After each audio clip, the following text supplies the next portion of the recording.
Actor Rana दुग्गुबाती ने उन फिल्मों के लिए मिली एडवांस राशि लौटाने के अपने फैसले के बारे में खुलकर बात की जिन्हें उन्होंने अपनी स्वास्थ्य समस्याओं से पहले साइन किया था।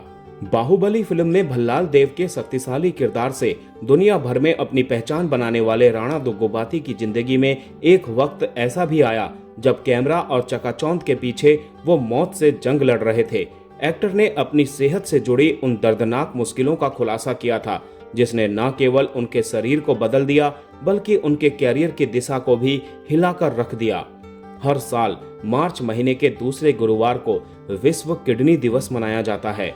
किडनी फेलियर के कारण ही एक्टर राणा दुग्गुबाती की स्थिति इतनी नाजुक हो गई थी कि उन्हें एक्टिंग से लंबा ब्रेक लेकर अमेरिका जाना पड़ा, जहां उनका किडनी ट्रांसप्लांट हुआ।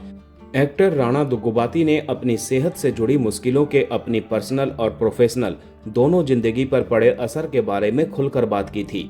रिया चक्रवर्ती के पॉडकास्ट चैप्टर 2 में शामिल होते हुए उन्होंने किडनी फेलियर और दिल से जुड़ी दिक्कतों के बाद के उस दौर को याद किया जिसकी वजह से उन्हें एक्टिंग से ब्रेक लेना पड़ा और अमेरिका में ट्रांसप्लांट करवाना पड़ा। फिल्म इंडस्ट्री में वापसी के बाद दुग्गुबाती को कई बड़े बदलाव करने पड़े, जिनमें अपनी बीमारी से पहले जिन प्रोजेक्ट के लिए उन्होंने एडवांस ले लिया था उन्हें वापस करना भी शामिल था। बड़ी कमर्शियल सफलता हासिल करने के बाद दुग्गुबाती की जिंदगी में एक ऐसा मोड़ आया जब उनकी सेहत बिगड़ गई, जिसकी वजह से उन्हें इंडस्ट्री से जरूरी ब्रेक लेना पड़ा। ठीक होकर भारत लौटने पर उन्हें पता चला कि उनके शरीर में आए बदलावों की वजह से कुछ खास तरह के फिल्मी किरदारों के लिए उन्हें देखने का नजरिया बदल गया था।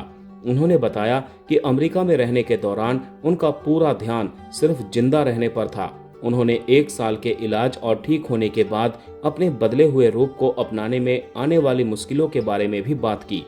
अपने साथी एक्टर वरुण तेज के साथ अपने एक्सपीरियंस के बारे में बात करते हुए दुग्गुबाती ने एक ऐसे पल का जिक्र किया जिससे उनके शरीर में आए बदलावों की गंभीरता का अंदाजा लगता है।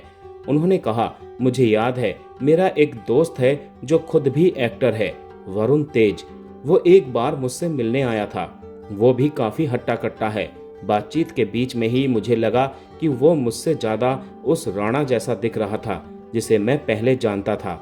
उन्होंने बताया कि इस मुलाकात से उन्हें ये समझने में मदद मिली कि अपने बदले हुए रूप को स्वीकार करना कितना मुश्किल हो सकता है। दुग्गुबाती ने इस एहसास के भावनात्मक असर के बारे में विस्तार से बात करते हुए कहा कि मैंने सोचा क्यों ना मैं अपनी सारी कहानियां इसी आदमी को दे दूं और बात खत्म कर दूं। ये बहुत अजीब था। खुद के ही एक रूप को ना पहचान पाना बहुत उलझन भरा था। मुझे लगता है कि अगर मैं एक्टर ना होता तो शायद मैं इस चीज का सामना ना कर पाता। राणा ने उन फिल्मों के लिए मिली एडवांस रकम लौटाने के अपने फैसले के बारे में भी बात की जिनके लिए उन्होंने अपनी सर्जरी से पहले हामी भरी थी। उन्होंने माना कि अब उनका शरीर उन किरदारों की शारीरिक बनावट के हिसाब से फिट नहीं बैठता। उन्होंने कहा, मेरे पास कई फिल्में थी जो मुझे करनी थी। उनमें एक कहानी एक बहुत बड़े भरकम पहलवान की थी और इसी तरह की दूसरी फिल्में भी थी, लेकिन अब मैं उन किरदारों जैसा बिल्कुल नहीं दिखता, इसीलिए मैं एडवांस पैसे लौटा रहा था और इसी तरह की चीजें चल रही थी। बातचीत के दौरान रिया चक्रवर्ती ने कहा कि दुग्गुबाती को पहले हैदराबाद का वो हॉट लड़का कहा जाता था जो बॉलीवुड में अपनी जगह बना रहा था। इसके जवाब में उन्होंने जोर देकर कहा कि अपनी सेहत से जुड़ी मुश्किलों के दौरान उनकी प्राथमिकताएं पूरी तरह बदल गई थी। उनका पहला ध्यान सिर्फ जिंदा रहने पर था और बाद में जाकर उन्होंने इस सच्चाई का सामना किया कि उनके कैरियर की दिशा भी बदलनी पड़ सकती है। पूरी तरह ठीक होने के बाद से दुग्गुबाती अब चुनिंदा प्रोजेक्ट को ही चुनना पसंद करते हैं। साल 2025 में उन्होंने दुलकर सलमान, भाग्यश्री बोरसे और समू थिरकानी के साथ फिल्म कांथा में काम किया।